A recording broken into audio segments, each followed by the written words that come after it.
जय माई की मित्रों, महामृत्युंजय के बारे में बहुत लंबे समय से आप लोगों से मैं कुछ न कुछ चर्चा करता रहा हूं और आज कुछ मेरे शिष्य और साधक यहाँ पर आए हुए हैं।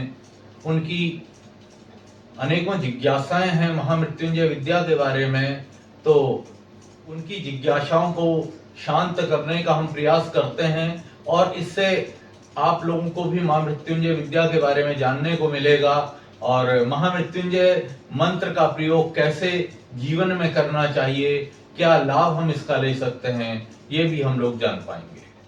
बताइए बेटा, आप लोग क्या जानना चाहते हैं? गुरुदेव, प्रश्न ये है कि मृत्युंजय महामृत्युंजय में भेद क्या है? मृत्युंजय और महामृत्युंजय में क्या भेद है? बहुत अच्छा प्रश्न है बेटा आपका। देखिए, मृत्युंजय मंत्र सामान्य रूप से सभी लोग जानते हैं और एक चर्चा में है। हालांकि अब लोग महामृत्युंजय भी जब से YouTube के माध्यम से सुनने लगे हैं, जानने लगे हैं, जो मृत्युंजय मंत्र है उसमें 33 अक्षर हैं और 33 अक्षर 33 कोटि देवी देवताओं का प्रतिनिधित्व करते हैं। तो महामृत्युंजय मंत्र करने से 33 कोटि देवताओं की कृपा प्राप्त होती है, पहली बात। लेकिन अब तुमने पूछा है कि मृत्युंजय और मृत्युंजय और महामृत्युंजय को जानने से पहले आप त्रिअक्षरी मृत्युंजय को और जानिए। त्रिअक्षरी मृत्युंजय ओम ह्रौम जूं सः, इसको त्रिअक्षरी मृत्युंजय कहते हैं। और जब महामृत्युंजय मंत्र का निर्माण होता है, जब महामृत्युंजय मंत्र का निर्माण किया गया तो उसमें त्रिअक्षरी मृत्युंजय के साथ गायत्री मंत्र के ओम भू भुवः स्वः इनका भी संपुट इसमें लगाया गया और लोम और विलोम संपुट। जैसे अब महामृत्युंजय मंत्र क्या बना?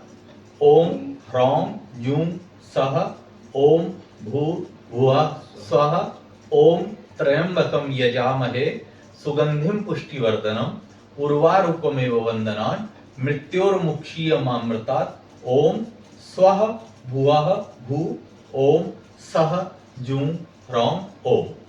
यानी जो मंत्र, जो बीज मंत्र आपके शुरुआत में सीधे लगे हैं, लास्ट में जाकर उल्टे हो जाएंगे। इसको लोम विलोम कहते हैं। और ये जो लोम विलोम है, ये कई जगह प्रयोग होता है और इसका प्रभाव तुम लोगों को आगे जब मंत्र विद्या पर आगे अन्य भी कार्य करोगे, वहां पर भी प्रभाव जानने को मिलेगा और इसलिए इसको जानना सब लोगों के लिए आवश्यक है।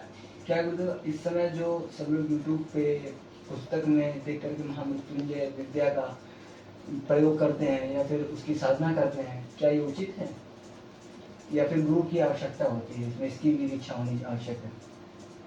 अच्छा सवाल है बेटा। हमारे सनातन के हिसाब से हर विद्या का अपना महत्व है और हर विद्या की दीक्षा नितांत आवश्यक है। चाहे वो मृत्युंजय विद्या हो, 10 महाविद्याओं में कोई विद्या हो, भगवान विष्णु की कोई विद्या हो, भगवान राम की कोई विद्या हो, भगवान हनुमान की, भगवान गणेश की, यानी किसी भी देवी देवताओं की अगर किसी विद्या का प्रयोग करना चाहते हो तो सबसे पहले योग्य गुरु के द्वारा आपकी दीक्षा होनी चाहिए और उनके सानिध्य में आप उस मंत्र को चैतन्य करो। और मैं सिद्धि के लिए कभी किसी को नहीं कहता, क्योंकि सिद्धि असिद्धि को देने वाली होती है। सिद्धि के चक्करों में पड़ना भी नहीं चाहिए। हाँ, गुरु मुख से मंत्र जरूर लो और उसके बाद गुरु जैसे जैसे बताए आपको वैसे वैसे उसका प्रयोग करो और आप वैसे वैसे उसका प्रयोग करोगे तो निश्चित रूप से कल्याण होने लगेगा। और मृत्युंजय विद्या, इसको लोग बड़ा सामान्य समझते हैं। ये सामान्य नहीं है ये बड़ी असामान्य है और बहुत दुर्लभ है। लेकिन जो वर्तमान समय है उसके हिसाब से YouTube के माध्यम से, किताबों के माध्यम से लोगों ने सस्ती लोकप्रियता बटोरने के लिए इस विद्या को सरलीकरण कर दिया या बाजारीकरण कर दिया है। अब आए दिन अगर किसी भी यजमान को कोई दिक्कत होती है तो ब्राह्मण लोग कहते हैं कुछ नहीं, महामृत्युंजय करवा लो। अब कई लोगों को तो यह भी नहीं पता कि महामृत्युंजय एक्चुअल है क्या, कितने ऋषि महामृत्युंजय के हैं, कितने छंद महामृत्युंजय में है, और उसका प्रयोग कैसे होना चाहिए।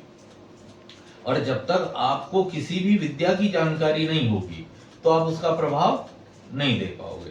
ये दूसरी बात है, ये भगवान शिव द्वारा प्रणीत है, भगवान शिव की कृपा इससे हमें मिलती है।